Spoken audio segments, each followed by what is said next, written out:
Marvin, what's your thoughts after that one tonight? Thoughts are, I'm happy. I'm happy for the players. To go against top of the league and put that performance in. I'm really delighted for them. As you can see, we're kind of down to the bare bones. But the players gave absolutely everything and created I think enough chances to win the game. But no, listen, the performance was very, very good, and the players who came in, I'm delighted for them. The firework goes off there. Given that the squad was down to the bare bones and changes the performance, some of the boys that came in today were exceptional. Yeah, they were. They were exceptional. That's the perfect word to describe them. Because it's difficult, when you are sitting on the sidelines and you haven't played for a few weeks, and then you're kind of thrown in at the deep end, as we said, against top of the league. But they were exceptional. We were forced to make 4 changes today.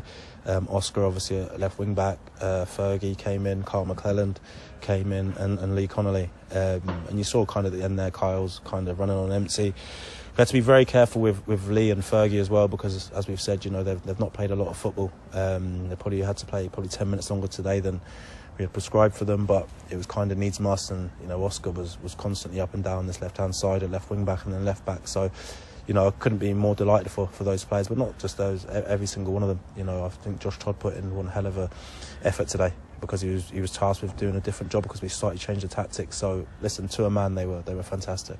And they can take confidence from a performance, as you say, against the league leaders. Yeah, they can. They really can. And not only the performance, but I think the chances you create within that. I think they nullified Falkirk to chances few and far between. Yes, we'll look over the goal, and I think McIver gets 3 in the box on whatever incident in the first half. But apart from that, I think Gordon was relatively quiet today. But no, as I said, I'm really happy with the performance. But it's about building on that, Sandra. Today's gone.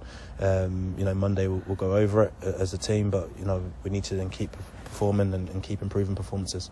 It is what we said in the previous weeks. It's like going on a run now, isn't it? Yeah, it is. It's always about that. Go on a run and putting points on the table. Obviously I started today with 1 point, and then we go into the Alloa game knowing it's going to be a tough game, as all games are in this league. But as I said, it's about coming up with something and a game plan, and executing a game plan, but also putting in the effort they have today. Effort in football and in life is absolutely key. And I think the players have seen, when you do go about your business in the correct manner, you get performances like today. And the effort was there from them all, but the perseverance from Alex Ferguson to set up the goal. Yeah, perseverance. I think it was fantastic feat. I think it's Henderson who he's running down the line with, and absolutely brilliant from Fergie, and that's what he does have. And he's probably been frustrated on the sidelines because he's not played as much as he wants to. But yeah, listen, he goes on the pitch today, a fantastic assist, and Gavin Riley, that's what Gavin does. Puts that ball in the back of the net for us. So yeah, it was brilliant from him, and Fergie went to a few tackles today as well, wholehearted tackles, and then showed his quality on the ball. So yeah, him and everybody else, as I said, to a man, were really really good today. Gavin going off injured after he scored. Yeah, it's one of those. It's a dead leg. Obviously we saw the incident was quite close to us, and you knew instantly that he wasn't going to be able to continue. He tried, I think, for a minute or two, but instantly we were saying to Jake to get warm, and it's just another casualty, isn't it? At the moment, it's a bit more like a hospital than a football club. But hopefully we'll assess Gav, starting next week, and hopefully we can turn him around ready for next weekend. Can you think of a reason why you are picking up so many injuries? No, because if we could, we've sat down as staff and we've tried to change things. Harry Cochrane's injury comes when he's eating his lunch Friday after training. Goes to get up and feels something in his back. So it's one of those. Jordan Houston was at the back end of the game last week.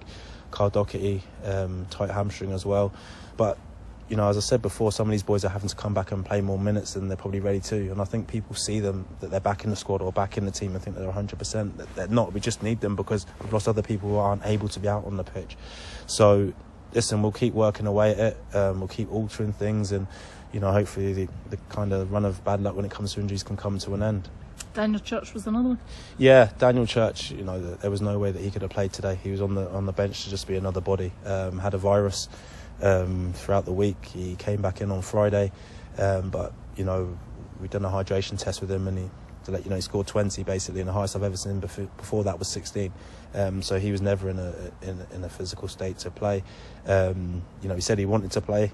He said, if he's needed, he'll give absolutely everything. But the risk of injury with him would have been far too high to put him anywhere near the pitch. He would have only gone on an emergencies, and if it had been for the last couple of minutes. But even with that, I wouldn't have been comfortable with it, if I'm honest.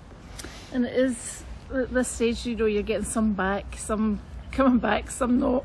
And then it's just it means that you can't put a consistent team on the park. Well, that's the thing, like I said, we're forced to make 4 changes from last week to this week, so it's kind of a revolving door, isn't it? But listen, as I always say, opportunity comes, probably when you least expect it sometimes, and you just have to be there to take it, as players and everyone else. So, listen, we can do what we do. We're still able to put 11 players out on the pitch. We're still able to make substitutions that we do make today that, again, go on and, help us. So, as long as we don't lose anybody else, we're okay numbers-wise. A good point. It is a good point. It is a good point, and there's something to build on, but it's about building on it. And, I know there's been some frustration, but we have to remember, it's a marathon and not a sprint. It's about where we are come the summer, and we know where we want to be, and we know where we will be. And I know it's been a bit of a rough time, but we'll just keep digging in and keep working hard. And as I said to the players, if you can perform like that, there'll be no problems at all. And move on to Alloa. Yeah, moving on to Alloa. That will start for me tomorrow. It will start for the players on Monday once we do the post-match meeting. But yeah, straight looking forward to Alloa and, getting the players fit, ready and as sharp as possible, ready for that game. And as you say, there's no easy games in this league, is there? So? No, there isn't, and it'd be disrespectful to think that there is ever an easy game in this league. There really isn't. So, we know that the bare minimum is the effort we put in today. And it's just, sometimes you probably go away from that a little bit because you don't have players who are 100% fit out there. But no, listen, come next Saturday, there'll be no excuses. Be ready to go and just pick the fittest 11 players, Sandra, to go out there and start the game. And don't feed them any lunch? Yeah, no lunch, lunch is off. Ewan, no more lunches. That's it, they're done with lunches. Honestly, when Harry came down and said it to me, I actually thought he was joking because you finished training, so they're upstairs and they're eating. But listen, it's just the way it is. I can laugh now, but I wasn't laughing yesterday.